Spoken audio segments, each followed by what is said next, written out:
नमस्कार, प्रभा साक्षी देख रहे हैं आप। आपके साथ मैं हूं अंकित सिंह। कार्यक्रम है समय चक्र और हमेशा की तरह देश दुनिया में क्या कुछ होने वाला है उसको लेकर हमारे साथ जुड़ रहे हैं जाने माने एस्ट्रोलॉजर रोहिताश त्रिवेदी जी। सर, आपका बहुत स्वागत है हमारे चैनल प्रभा साक्षी पर।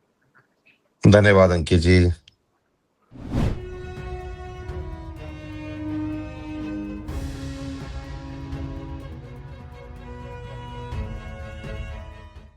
अब सर, जो सवालों का और जवाबों का सिलसिला है उसकी शुरुआत करते हैं और पहला सवाल यही है जिस पर पूरी दुनिया की नजर है कि ईरान और अमेरिका इजराइल का जो युद्ध है उसमें आगे क्या होने वाला है। जी देखिए, श्री विश्व विजय पंचांग में अमेरिका, ईरान और इजराइल तीनों के ऊपर विस्तृत फल कहा गया है। तो इसके मैं कुछ अंश यहाँ पढ़ रहा हूँ आपके लिए। ये हमारे पाठकों के लिए बड़े मनोरंजक या इंटरेस्टिंग होंगे, क्योंकि इसके साथ कुछ अर्थव्यवस्था की भी ताने बाने जुड़े हुए हैं।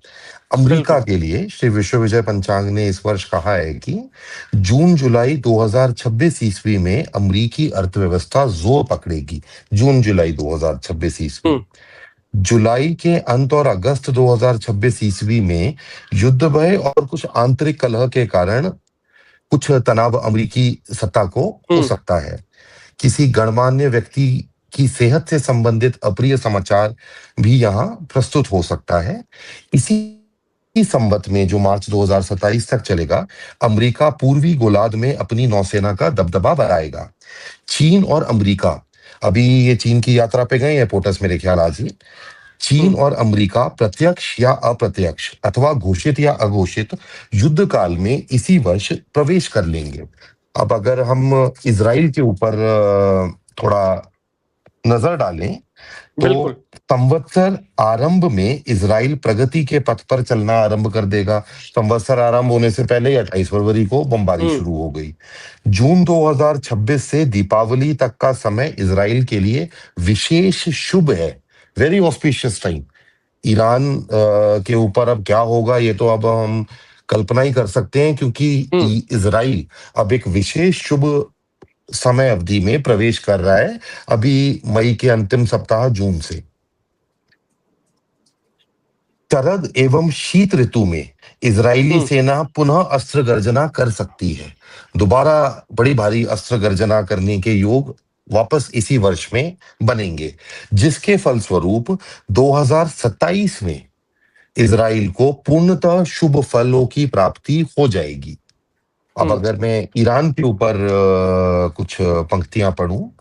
बिल्कुल। संवत्सर आरंभ का समय ईरान की तत्कालीन सत्ता के लिए अशुभ है। वो हमने देखा 28 फरवरी को संवत्सर आरंभ हुआ, 18-19 मार्च को 28 फरवरी को बमबारी शुरू हुई और लगभग ऊपर की तो पूरी प्रमुख सत्ता चली गई। ये अब बड़ा इंटरेस्टिंग पॉइंट है। जून 2026 ईस्वी से ईरान में बड़े बदलाव आना संभव हो जाएगा।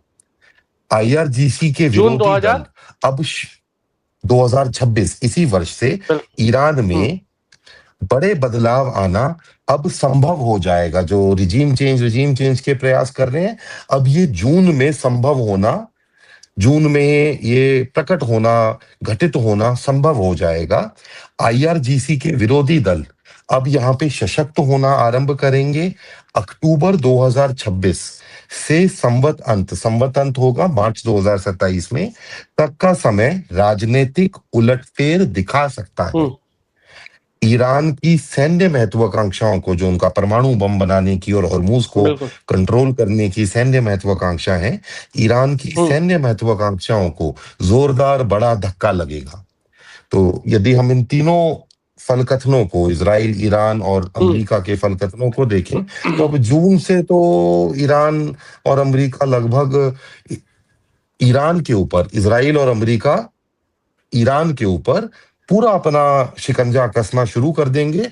और एक ज्योतिषीय अनुमान तो यह है कि आने वाले कई वर्षों तक ईरान अब एक पपिट स्टेट की तरह रह जाएगा और इस पपिट स्टेट को अमेरिका अब अपने नियंत्रण में रखेगा। उसी के साथ साथ मध्य पूर्व की जो पूरी तेल संपदा है, ये भी अब अमेरिकी नियंत्रण में कुछ वर्षों के लिए चली जाएगी। लेकिन सर हॉर्मोज को बंद रहना और जो आर्थिक स्थिति संकट उत्पन्न हुआ है वो कब तक रहने वाला है, कब खत्म होगा? क्योंकि देखिए नरेंद्र मोदी ने भी जो अपील की है उसके बाद से देश में अलग अलग चर्चाएं शुरू हो गई हैं। तो क्या आर्थिक संकट बहुत ज्यादा गहरा होता हुआ दिखाई दे रहा है? अति गंभीर होता हुआ दिखाई दे रहा है और अभी इससे कम से कम अगले 1 वर्ष तक कोई राहत नहीं मिल रही अंकित जी, और ये बद से बदतर होता हुआ दिख रहा है। तो और उम्मीद भी नहीं है हॉर्मोज एकदम बराबर पहले की तरह चालू रहे, इसकी कब नहीं तक संभावना है? नहीं है जी, अभी 1 वर्ष तक तो नहीं है, इस संवत में तो नहीं है। और केवल हॉर्मूज ही नहीं, ये युद्धाग्नि फैलती जाएगी, ये मलाका तक पहुंच जाएगी, ये साउथ चाइना सी तक पहुंच जाएगी। हॉर्मूज के बाद और भी 2-4 पास अब बंद हो सकते हैं, स्टेट बंद हो सकते तो हैं आप पास बड़ी इंडिया बात में कह ना। रहे हैं, विश्व अर्थव्यवस्था के लिए ये 1 साल बिल्कुल भी अच्छा नहीं रहने वाला है। मैं स्पष्ट एक सेंटेंस में कह रहा हूं, विश्व अर्थव्यवस्था धरातल की ओर गिर रही है। हम यहाँ यानी एक बहुत बड़े रिसेशन में जा रहे हैं। हम सबको संयमित रहने की आवश्यकता है। लेकिन सर अगले सवाल की ओर बढ़ते हैं। आसिम मुनीर और इमरान खान का भविष्य और मुनीर और भारत के रिश्ते किस तरीके के रहने वाले हैं? देखिए जी, इमरान खान के भविष्य पे तो आप और हम कई बार चर्चा कर चुके हैं। जब वो बिल्कुल। प्रधानमंत्री थे तब भी आपका हमने आपका चर्चा करी आपकी थी। तो भविष्यवाणी सटीक हुई थी कि इमरान खान जेल में जाए। जेल में जाएंगे जी, और हमने ये भी कहा था रावलपिंडी के बाजू वाले जेल में इनको बिल्कुल रखेंगे और ये बिल्कुल। वहीं रहेंगे। इन्होंने अभी वहीं रहना है, अभी तो हम्म। है नहीं निकट भविष्य में इनके बाहर आने का कोई भी अंदेशा। मैं पाकिस्तान के लिए कुछ पंक्तियां यहाँ पढ़ रहा हूँ। संवत्सर आरंभ से वर्षा ऋतु तक का समय घोर अशुभ बना रहेगा। यहाँ हमने देखा एक तो अफगानिस्तान से तनाव चल रहा है और ईरान युद्ध के कारण पाकिस्तान, अमेरिका और ईरान के बीच में अब पिसता जा रहा है। अमरीकी दबाव के कारण पाकिस्तान की सत्ता अपने आप को विवश अनुभव करेगी। अमेरिका नचाएगा, अब इनको नचा ही रहा है। जुलाई 2026 ईस्वी के पश्चात पाकिस्तान अमरीकी शिकंजे से बाहर निकालकर चीन की गोद में बैठने का पुनः प्रयास करेगा। यहाँ पर ये टाइमलाइन बड़ी इंटरेस्टिंग है अंकित जी। जुलाई 2026 के अंतिम सप्ताह और इसके बाद किए गए घटना या दुर्घटना लगती है जहां पे पाकिस्तान अमरीकी शिकंजे से बाहर आकर चीन की गोद में बैठने का प्रयास करेगा। यहीं पर अगर अब हम पीछे वाला ध्यान दें, जहां हमने इजराइल, शुरुआत तो ईरान, हो ही गई है अमेरिका ना का, सर, शुरुआत तो हो ही गई है। बात तो वही चीन ने गई भी है कह दिया कि हमने शुरुआत। तो उसकी ऑपरेशन सिंदूर में मदद की थी। जी जी जी। और वहीं जून जुलाई में हम देखें तो ईरान, इजराइल, अमेरिका के बीच में भी बड़ा घमासान होता हुआ दिख रहा है। जून जुलाई से अमेरिकी अर्थव्यवस्था एकदम से जोर पकड़ना आरंभ कर देती है। ये सारे संकेत ईरान और विश्व अर्थव्यवस्था और पाकिस्तान और इन दोनों के आका चीन के लिए बड़े अशुभ हैं। अच्छा, भारत और पाकिस्तान के रिश्ते और पीओके भारत जैसे में कब हैं वैसे मिलेगा? ही। देखिए जी, पीओके भारत में तब मिलेगा जब हमारा शीर्ष नेतृत्व, राजनीतिक नेतृत्व आर्य गुण धारण करेगा, सैन्य शक्ति प्रदर्शन और सैन्य शक्ति का प्रयोग करेगा। सैन्य शक्ति का प्रयोग करने के लिए हमारे को एक जो हमारी रेवड़ी बांटने की पॉलिटिक्स है और अर्थव्यवस्था अच्छी चलती रहे, नॉट बिकॉज आपको समाज की चिंता है बट बिकॉज अर्थव्यवस्था अच्छी चलती रहेगी तो रेवड़ियां बांटी जा सकती हैं। रेवड़ियां बांटी जा सकती है तो किसी भी सरकार के ऊपर एक नकली जन लोकप्रियता का मुखौटा लगाया जा सकता है। जब तक ये रेवड़ी बांटने का कल्चर खत्म नहीं होगा, हम दृढ़ निश्चय सैन्य निश्चय नहीं लेंगे, तब तक पीओके ऐसे थाली में सजाकर तो आएगा नहीं। ज्योतिष में समय सीमा का बड़ा भारी महत्व होता है। हम ऑलरेडी बहुत पीछे चल रहे हैं समय सीमा से। ऐसे ही पीछे चलते गए तो अशुभ परिणाम बढ़ते जाएंगे सर। क्या मतलब ज्योतिष ये तो के मुताबिक पीओके को अब तक भारत का हिस्सा हो जाना चाहिए था? बिल्कुल सर, 2024 में ही कार्रवाई हो जानी चाहिए थी। हम तो ऑलरेडी 2 साल लेट चल रहे हैं। 2025 में फिर जो अशुभ हमने पहलगाम में इतना दर्दनाक आतंकवादी हमला देखा, जहां क्रूरता से भारतीयों का खून बहाया गया, ये इसी कारण से हुआ क्योंकि हम पाकिस्तान को सही करने में देर से चल रहे हैं और ढील दे रहे हैं। उसके बाद भी हमने बहुत जल्दी संघर्ष विराम की पाकिस्तान की पहली प्रार्थना को ही स्वीकार कर लिया। अब अगर हम तब से लेकर अभी तक का देखें, आतंकवादी घटनाक्रमों में तो कमी नहीं आई है। अभी मेरे ख्याल से कल परसों भी कहीं पे कश्मीर में इन्फिल्ट्रेशन अटेम्प्ट हुआ है, समाचार पत्रों में ही हम देख रहे थे। बिल्कुल दिल्ली में बिल्कुल, एक कल ही हुआ धमाका है। हुआ है। चली हुआ है, इन्फिल्ट्रेशन अटेम्प्ट पाकिस्तान लगातार करा मंगलवार। जा रहा है। वहां से उनके जो कट्टरवादी बैठे हैं वो जहर उगलते रहते हैं। तो बिल्कुल। कुछ हुआ तो नहीं, असर तो पड़ा नहीं। पाकिस्तान तो जैसा का तैसा ही है, वो तो अभी भी हमें मारने का हर संभव प्रयास कर रहा है। अब इस सब कहानी का समाधान तब होगा जब हम सैन्य शक्ति प्रदर्शन और सैन्य अस्त्र गर्जना के ऊपर सोचेंगे। जब भी हम सैन्य अस्त्र गर्जना की ओर सोचेंगे तो अर्थव्यवस्था को थोड़ा, वो होता है ना, या तो आप शक्तिशाली बन हम्म। सकते हो या आप अपनी दुकान चला सकते हो। थोड़ा बिटर पिल बिल्कुल। समाज को और राजनेताओं को खानी पड़ेगी। समाज तो खा बिल्कुल। लेगा जी, समाज के पास ऑप्शन थोड़ी होती है, जो कहा जाता है वो हम्म। करना पड़ता है। राजनेताओं के ऊपर बात है कि वो थोड़ा अब अपना राष्ट्र हित में काम करें, अपनी लोकप्रियता और अपने चेहरे को चमकाने की जगह राष्ट्र हित के ऊपर हम्म। ध्यान दें। बिल्कुल। सर, अब चीन की तरफ बढ़ते हैं, क्योंकि चीन की भी अर्थव्यवस्था नीचे जाती हुई दिखाई दे रही है। इसमें तेजी कब आएगी? क्योंकि आपने अमेरिका का जिक्र किया तो चीन की भी बात हो ही जानी चाहिए। और शी जिनपिंग का रिजीम कब तक रहने वाला है? देखिए जी, मैं चीन के लिए कुछ पंक्तियां पढ़ रहा हूँ। हम्म। जनवरी 2026 से चीन के अंतर्राष्ट्रीय संबंध अति तनावपूर्ण हो जाएंगे। जहां हमने अमेरिकी नौसेना को मोबिलाइज होते हुए देखा और फिर फरवरी में बमबारी शुरू हो गई। चीन अपने पड़ोसी राष्ट्रों के साथ सैन्य संघर्ष की तैयारी कर रहा है। वो ऑलरेडी तैयारी कर रहे हैं। प्राकृतिक आपदाओं के कारण चीन की जनता में भय एवं पीड़ा अनुभव होगी इस वर्ष। हम्म। आर्थिक परेशानियों के कारण भी व्यापक तनाव चीन में दृश्य होगा। लद्दाख, हिमालयवर्ती भारत, तिब्बत सीमा पर चीन सैन्य संचालन करेगा और सैन्य संघर्ष की आशंका को निर्मूल नहीं करा जा सकता। यहाँ भारत और चीन के बीच में भी सैन्य टकराव होना संभव है। आशा है कि हमारे राष्ट्र नायक तत्पर हैं और तैयार हैं। इस संवत में चीन के सभी प्यादे ध्वस्त हो जाएंगे। ईरान भी एक प्यादा है, पाकिस्तान भी एक प्यादा है। अब ये चीन के प्यादे तो नहीं रह पाएंगे। दीपावली 2026 से संवत्सर के अंत तक का समय चीन के लिए हम्म। विशेष अशुभ है। यहाँ पर अमेरिका अपना दबदबा चीन के ऊपर स्थापित करना आरंभ कर देगा। डोनाल्ड ट्रंप की कुंडली पर आपसे हम जानकारी चाहेंगे। और सबसे बड़ी बात यह है कि डोनाल्ड ट्रंप जो कुछ भी बोलते हैं, क्या वो प्लान्ड है या फिर वो बस बोलते ही रहते हैं? और ट्रंप के आगे की रणनीति क्या हो सकती है? देखिए सर, डिसेप्शन भी एक स्ट्रेटेजी होती है। हम्म। कहो कुछ, करो कुछ, कुछ भी बोल दो। शत्रु को भी समझने ना दो कि आप क्या करना चाह रहे हो। शत्रु को भी कंफ्यूज रखो। यदि आपकी उलझुल स्टेटमेंट से आपके लोग, आपके सहयोगी और आपके अलाइज कंफ्यूज हैं, तो इसका मतलब है हम्म। शत्रु भी कंफ्यूज है। मेरे को नहीं लगता कि वो बरगलाते हैं। वो बहुत सोची समझी रणनीति, सैन्य रणनीति के तहत अपनी स्टेटमेंट्स देते हैं। हमने अमेरिका के लिए श्री विश्व विजय पंचांग में गत वर्ष लिखा था कि अमेरिकी दादागिरी एक तरह से हम्म। पूरे विश्व पर स्थापित होगी। वो हमने होता हुआ देखा। टेरिफ वॉर और ये जो सैन्य इन्होंने हरकतें करी हम्म। वेनेजुएला के, उसी राजा को ही उठाकर ले गए जहाज में। और अब ईरान में हम ये देख रहे हैं। इस वर्ष विश्व विजय पंचांग ने अमेरिका के लिए लिखा है कि हाथी हम्म। के दांत खाने के और दिखाने के ओर। हम्म। निशाना चीन पे लगाया जा रहा है, दिखाया इधर उधर का जाएगा, निशाना चीन पर साधा जा रहा है।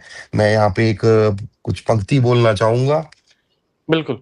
अमेरिका खदेड़ रहा है और रूस घात लगाकर शिकार करने के लिए बैठा है।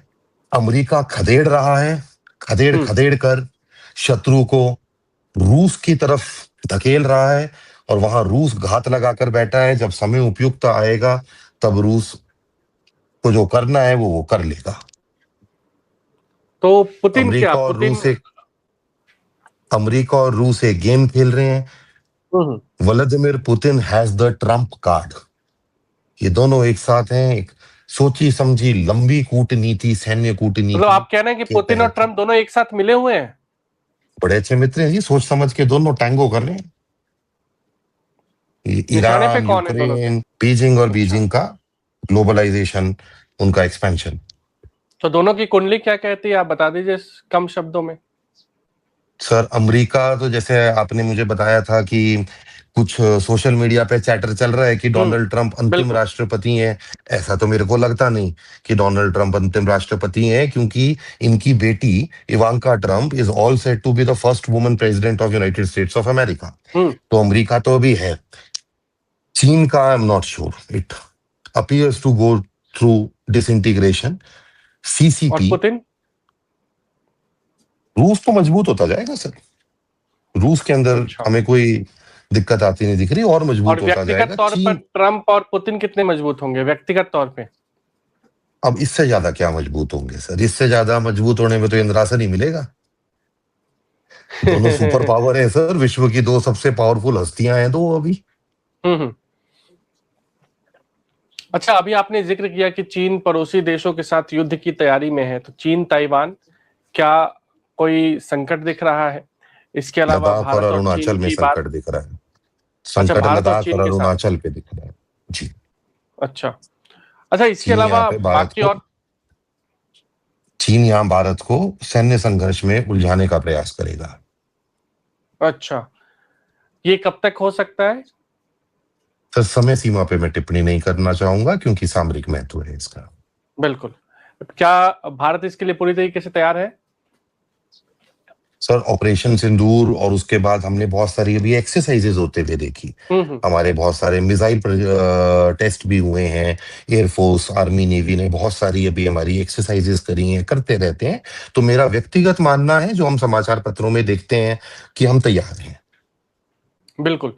अच्छा, कुछ और देश हैं जिनके बीच वो चल रहा है, जैसे कि अमेरिका ग्रीनलैंड का है, यूएसए कनाडा का है, यूएसए क्यूबा का है। यहाँ क्या स्थितियां बन रही है? सर बहुत सारे ऐसे छोटे छोटे रीजनल कॉन्फ्लिक्ट हैं जो एकदम से भड़क उठे हैं। बढ़ते उनको जाएंगे या समाचार कम पत्र होंगे? बढ़ते जाएंगे सर, वो समाचार पत्रों के भी नजर में भी नहीं आ रहे। ऐसा ही एक, जैसे कहते हैं ना, conflict is brewing in Ethiopia. Hmm. Ethiopia में कॉन्फ्लिक्ट ब्रू हो रहा है। थाईलैंड, कंबोडिया भी बड़े अनस्टेबल से पाथ के ऊपर बिल्कुल। हैं। इधर इजिप्ट और इसराइल भी एक कॉन्फ्लिक्ट की तरफ जाते हुए दिख रहे हैं। पूरा का पूरा मध्य पूर्व अभी कॉन्फ्लिक्ट के अंदर है।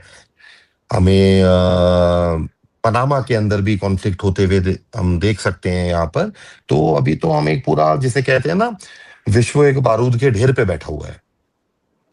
बिल्कुल। उधर जापान अब चीन के आगे। बीच में भी तनाव उत्पन्न हो रहा है। हाँ हाँ, ये तो चल ही रहा है। अच्छा, आगे अगला सवाल जो है वो ये युद्ध जो हो रहा है उससे ही संबंधित है कि भारत के लिहाज से ये युद्ध कितना मतलब भीषण है, क्योंकि इसका असर जिस तरीके से पड़ रहा है अब वो देखने को भी मिल रहा है। तो कब तक इसका असर भारत में रहेगा और भारत के लिए कितना नुकसानदायक है ये युद्ध? देखिए सर, मई जून 2026 ईस्वी में राष्ट्रीय और अंतर्राष्ट्रीय मंच पर अति विशिष्ट घटनाक्रम घटित होना संभव है, जिसके फलस्वरूप अर्थव्यवस्था में व्यापक परिवर्तन के योग बनेंगे। ये गणतंत्र की कुंडली में इस वर्ष में हमने भविष्य फल कथन में कहा है। अभी हम परिस्थिति देखें सर, अर्थव्यवस्था के अनुसार तो बहुत खराब है, दयनीय है। यहाँ पर राजनेताओं को और समाज को, आपको, मेरे को, हम सबको मिलकर अब थोड़ा कठिन परिश्रम करना पड़ेगा। गत वर्ष के श्री विश्व विजय पंचांग में, जो मार्च 2026 तक लागू था, मैं ये स्पष्ट कहा था कि अब आने वाला समय बहुत कठिन है। गत वर्ष दिवाली के आसपास आपने और मैंने एक एपिसोड किया था, जिसमें मैं आपके स्टूडियो में आया हुआ था, आपके साथ ही था, जहां हमने डिस्कस किया था कि अब सस्ता तो कुछ भी नहीं रह पाएगा। सस्ता युग अब समाप्त हो चुका है। वो टैरिफ उसका कारण बने, युद्ध उसका कारण बने, सब कुछ मिलकर उसका अनेक कारण बने, सस्ता अब कुछ भी नहीं रह पाएगा। अब हम एक इन्फ्लेशन के दौर में आ रहे हैं।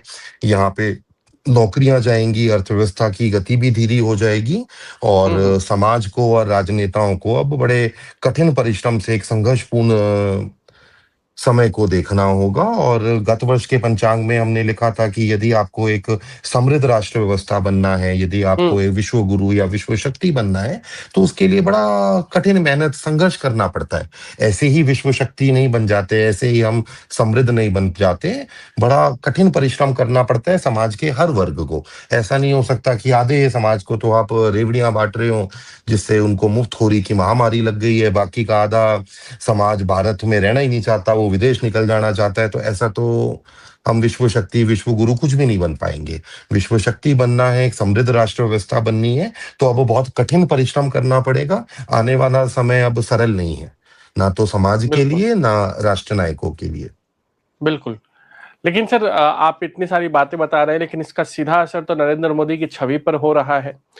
जी। नरेंद्र मोदी के लिए भी आगे का वक्त कितना कठिन रहने वाला है, कैसा रहने वाला है, इसके बारे में आप जरूर बताइए।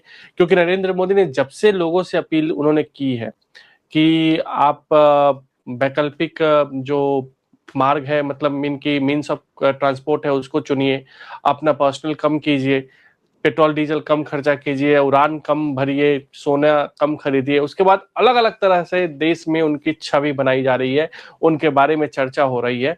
वर्तमान में ये युद्ध और ये संकट जो उससे उत्पन्न हुआ है, नरेंद्र मोदी की छवि के लिए कितना नुकसानदायक है, और आगे नरेंद्र मोदी के लिए वक्त कैसा रहने वाला है? एक हमारे आपके और मेरे जनवरी के शो में भी हम इसके ऊपर डिस्कशन कर चुके हैं, मैं एक बिल्कुल बार किया उसको था फिर से आपने सर। रिपीट कर रहा हूं। यह संवत माननीय के लिए चिंताजनक है। ग्रीष्म अगस्त ऋतु तक। से यह संवत, पूरा संवत मार्च अच्छा। 2027 तक, यह संवत माननीय के लिए चिंताजनक है। हम्म। ग्रीष्म ऋतु से शीत ऋतु तक का समय स्वास्थ्य एवं सुरक्षा की दृष्टि से भी चिंताजनक है। हम्म। ग्रीष्म ऋतु में जो तनाव उत्पन्न होगा, उसका आंशिक निवारण वर्षा ऋतु में संभव हो पाएगा। बिल्कुल। दीपावली 2026 के उपरांत राजनीतिक चिंताएं बढ़ना पुनः आरंभ हो जाएगा। अंतर्राष्ट्रीय कूटनीति के कारण वर्ष भर प्रधानमंत्री कार्यालय पर तनाव बना रहेगा। भारत के अंतर्राष्ट्रीय संबंधों की पेचीदगी के कारण हम्म। तनाव एवं जन लोकप्रियता में भी कमी के संकेत हैं। अनेक कारणों से माननीय सेवानिवृत्ति के विषय पर सोचना आरंभ कर सकते हैं। विक्रम संवत 2085, मतलब अगला जो संवत है, में आने हम्म। वाली राहु की महादशा, अगले से अगला संवत है ये, में आने वाली राहु की महादशा के प्रारंभिक लक्षण इसी संवत में प्रकट होना संभव है। यहाँ हम्म। पंचांग ने एक और पंक्ति लिखी थी, माननीय का राजयोग अब अपरिहार्य रूप से समापन की ओर अग्रसर है। तो जैसे आप बता रहे हैं, कुछ और राजनीतिक विश्लेषक भी बता रहे हैं कि हम्म। माननीय की जनलोकप्रियता विभिन्न कारणों से अब कम होती जा रही है। ये इसी पंचांग की पंक्ति का एक तरह से दृष्टिगोचर होना भी है कि माननीय का राजयोग अब अपरिहार्य रूप से समापन की ओर अग्रसर हो गया है। यहां से अब आगे लोकप्रियता तो गिरती जाएगी, अभी लोकप्रियता दोबारा लेकिन सर चुनावी पांच नतीजे दस उन्हीं की लोकप्रियता पे तो आ रहे हैं, बीजेपी के पक्ष में। भाजपा की कुंडली अलग है, माननीय की अलग है, और संघ की अलग है। अच्छा। संघ की भाजपा की कुंडली के कुंडली अंदर बता तो दीजिए आप। संघ की कुंडली के अंदर तो भाजपा को देखा जा सकता है। हम्म। भाजपा की कुंडली के अंदर मोदी जी को देखा जा सकता है। मोदी जी से भाजपा नहीं है और भाजपा से संघ नहीं है। जो बिल्कुल समझते हैं वो इस बात को समझ जाएंगे। बिल्कुल। तो भाजपा के लिए बता दीजिए क्या स्थिति आगे रहने वाली है? भाई साहब, चिंताजनक है स्थिति। भाजपा के हम्म। अंदर और एनडीए के अंदर गुटबाजी के भी संकेत हैं। और बिल्कुल। जैसे जैसे हम अक्टूबर नवंबर की तरफ इस संवत में आगे जाते जाएंगे, भाजपा और कांग्रेस दोनों की ही स्थिति, दोनों प्रमुख राजनीतिक दलों की स्थिति दयनीय लगती है। जब इसको इस तरह से देखें, दोनों प्रमुख राजनीतिक दलों की स्थिति दयनीय है, तो ये समाज के लिए भी कोई अच्छी इंडिकेशन नहीं है। इसका मतलब है पूरी राष्ट्र व्यवस्था गंभीर तनाव में जाएगी। चलिए अब बात ममता बनर्जी और एम के स्टालिन की कर लेते हैं। ममता जी। बनर्जी और एम के स्टालिन दोनों को हाल के संपन्न हुए चुनाव में हार का सामना करना पड़ा है। अब दोनों के लिए आगे की राजनीति किस तरह से रहने वाली है, इनकी कुंडलियां क्या कहती हैं? मैं ममता बनर्जी के लिए पंचांग ने जो कुछ पंक्तियां लिखी हैं, मैं वो पढ़ना चाहूंगा। हम्म। संवत्सर आरंभ से वर्षा ऋतु के आगमन का समय अशुभ है। संवत्सर आरंभ हुआ 18-19 मार्च को, वर्षा ऋतु आरंभ होती है जून में। तो मार्च से लेकर जून तक का समय माननीय दीदी के लिए अशुभ है। वर्षा ऋतु से दीपावली तक का समय माननीय दीदी के लिए शुभ हो जाएगा। जून हम्म। जुलाई से दीदी के राजनीति में कुछ घटनाक्रम होंगे। यहां हम्म। पर मैं पंचांग की एक और पंक्ति पढ़ रहा हूं। सन 2027 में केंद्र की राजनीति में महत्वपूर्ण भूमिका निभाती हुई दीदी दिखाई दे सकती हैं। तो यहां से अब एक मेरा, इन पंक्तियों को अगर हम सम्मिलित करके दीदी की कुंडली को देखें, तो मेरा एक अनुमान है कि अब ये, क्योंकि बंगाल तो गया, अब बंगाल हम्म। पकड़ा देंगी अपने काडर को, रिश्तेदारों को कि तुम संभालो, और दीदी अब अकेला चलो रे कहकर दिल्ली आ सकती हैं, तो राज्यसभा को देख सकती हैं दीदी।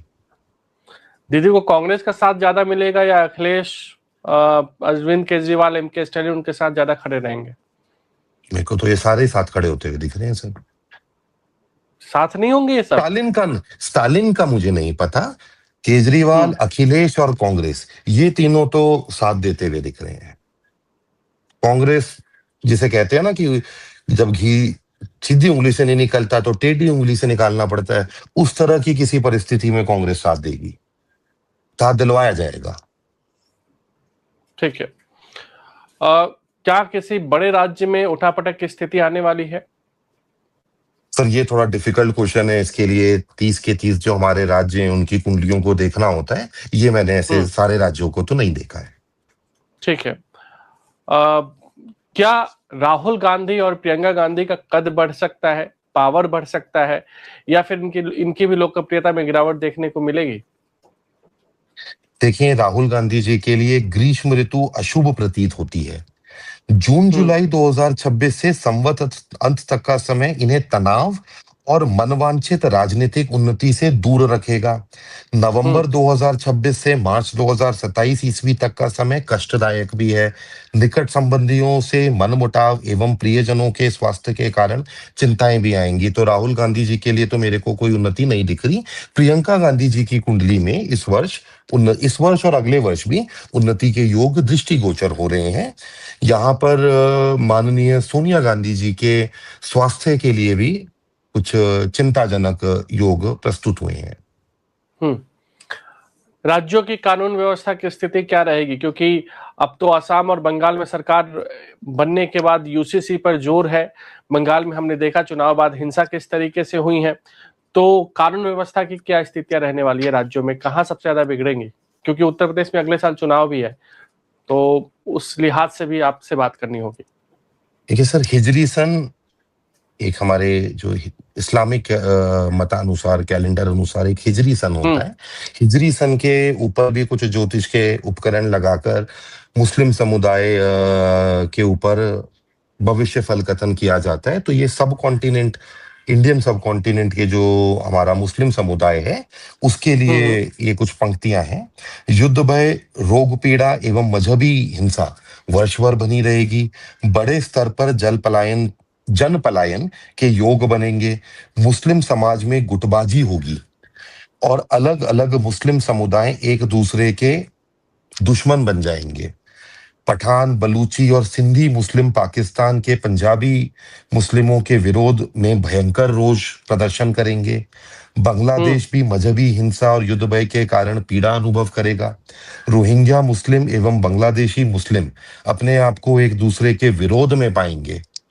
मुस्लिम समाज को आकर्षित करने वाली वोट बैंक की राजनीति के कारण भारत के प्रमुख राजनीतिक दलों का जन उपहास बनेगा। तो दिखने लगा ये तो। और मजहबी दंगों की चिंता भी बनी रहेगी अगर ऐसी परिस्थितियां आती हैं तो, और राजनीतिक दलों का उपहास भी बनेगा। ये भी जन लोकप्रियता में गिरावट के कारण बनेंगे सर, नाना प्रकार के कारण बनेंगे। अब एक दो नहीं, हम यहाँ पे 25, 30, 50 कारण तो राज्यों की कानून व्यवस्था मतलब वो चिंतनीय रहने वाली है, चिंतनीय रहनी है। यहाँ पे हमारे रक्षा तंत्र को, सुरक्षा तंत्र को सतर्क रहना होगा। बिल्कुल। रोजगार और महंगाई, आम लोगों की बात हम करते हैं तो उनके लिए ये महीना कैसा रहेगा? देखिए सर, एक तो आईटी इंडस्ट्री के ऊपर हम कुछ महीनों से, साल से बात कर रहे हैं। बिल्कुल। आईटी सेक्टर की स्थिति बड़ी दयनीय है, बड़ी चिंताजनक स्थिति दिख रही है। ऐसी ही परिस्थिति हमें रियल एस्टेट की भी अब आने वाले समय में दिख रही है। जो हमारी रोजमर्रा के जीवन का जो महंगाई दर होता है, इन्फ्लेशन कहते हैं, क्या कहते हैं इसको, रोजमर्रा की जीवन का, इसमें अब एकाएक बढ़ोतरी आती जाएगी। सस्ता तो कुछ नहीं रह पाएगा। कोई बड़ा प्राकृतिक आपदा या महामारी का खतरा, जैसे हंता वायरस फैल रहा है? बड़ा भारी संकट है सर यहाँ पर। और मैं कुछ विश्व विजय पंचांग में हर वर्ष हम भूकंपों की कुछ संभावित तारीखें भी देते हैं, वो मैं आपके सामने पढ़ना चाहूंगा। ये एक रिसर्च इन प्रोग्रेस ही है। इसमें हमने जून के लिए अभी 16 हिमालयवर्ती पर्वतीय क्षेत्र, सब continent Afghanistan, south east Asia के लिए है ये। इसमें 16-17 मई और इसके बाद 1, 4, 8 और 16 जून को हमने यहाँ पे भूकंप की संभावना देखी है। इसी प्रकार अमेरिका महाद्वीप, अर्जेंटीना, चिली, ऑस्ट्रेलिया, न्यूजीलैंड में भी जुलाई के महीने में 6, 7, 12 और 14 जुलाई को बड़े भूकंप की संभावना बनती है। अभी मॉनसून सब कॉन्टिनेंट में, भारतीय उपमहाद्वीप में अब आना शुरू होगी। ये मॉनसून हमें बहुत उग्र दिख रही है। यहाँ पर अतिवृष्टि, अनावृष्टि, खंड वृष्टि के कारण बड़ी गंभीर परिस्थिति प्रस्तुत हो सकती है। 2025 में जैसे हमने बाढ़ आते हुए देखी थी, जल पलायन होते हुए देखा था, उसी प्रकार की परिस्थिति दोबारा यहाँ हमें दृष्टिगोचर हो रही है। और खड़ी फसलों को जून जुलाई में गंभीर नुकसान होना संभव है। आतंकवाद कितनी बड़ी चुनौती अभी भी नहीं है सर, जितनी बड़ी अभी, देखिए मैं इसे ऐसे कहूंगा सर, जितनी बड़ी चुनौती आतंकवाद 28 फरवरी से पहले थी, उससे अब 20-25% कम चुनौती है दुनिया के लिए। जून जुलाई 2026 में ये और 20-25% कम हो जाएगी। 2028-29 आते आते पिछले 30, 40, 50 सालों से जो एक मजहबी कट्टरवाद, आतंकवाद से पूरी दुनिया ग्रसित है, इसका इलाज हो जाएगा। भारत का विश्व के अन्य देशों के साथ संबंध कैसे रहेंगे? सर, अंतरराष्ट्रीय कूटनीति के कारण माननीय प्रधानमंत्री जी चिंता में रहेंगे और अंतरराष्ट्रीय कूटनीति की पेचीदगी के कारण माननीय प्रधानमंत्री जी की जन लोकप्रियता कम होगी, ये पंचांग ने स्पष्ट कहा है। तो उसका उत्तर तो आप अनुमान तो आप लगा ही सकते हैं कैसे संबंध रहेंगे। डामाडोल, कुछ समझ नहीं आएगा किस राष्ट्र के साथ क्या संबंध है। डामाडोल हो जाएंगे हर राष्ट्र के साथ, फिर भी इंक्लूडिंग अमेरिका, रशिया, रूस, इनके साथ कैसा रहेगा? क्योंकि मोदी जी खुद यूरोप दौरे पर जा रहे हैं। अभी कुछ महीनों के लिए असमंजस्य और डामाडोली रहेंगे हमारे संबंध। बाय द वे, टैरिफ वापस आएंगे सर। फरवरी में जो टैरिफ लगे थे वो वापस आएंगे। अच्छा, फिर से टैरिफ लग सकता है? ईरान वाला नाटक जब थोड़ा बंद होएगा फिर टैरिफ आएंगे, फिर साउथ चाइना सी में नाटक शुरू हो जाएगा। अच्छा, ये गेम लंबा चलेगा अभी। इस गेम में फायदा किसका हो रहा है? अमेरिका, रूस, इजराइल, और यदि भारत इन तीनों के साथ चला जाए और सैन्य शक्ति प्रदर्शन करे तो हमारा भी। चलिए, तो भारत भी यदि के साथ अगर वहां रहेगा तो फायदे में रह सकता है। सर, आप हमारे साथ जुड़े और इस समय चक्र कार्यक्रम में इतनी सारी बातें की, भविष्य के हिसाब से बताया कि किस तरीके से आने वाले दिन रह सकते हैं। आपका सर बहुत बहुत शुक्रिया। धन्यवाद जी, नमस्कार। अगर आप भी लेना चाहते हैं देश दुनिया की तमाम जानकारी तो आज ही सब्सक्राइब करें हमारे चैनल को। साथ ही नीचे दिए बेल आइकन को जरूर दबाएं ताकि हर अपडेट आप तक पहुंच सके।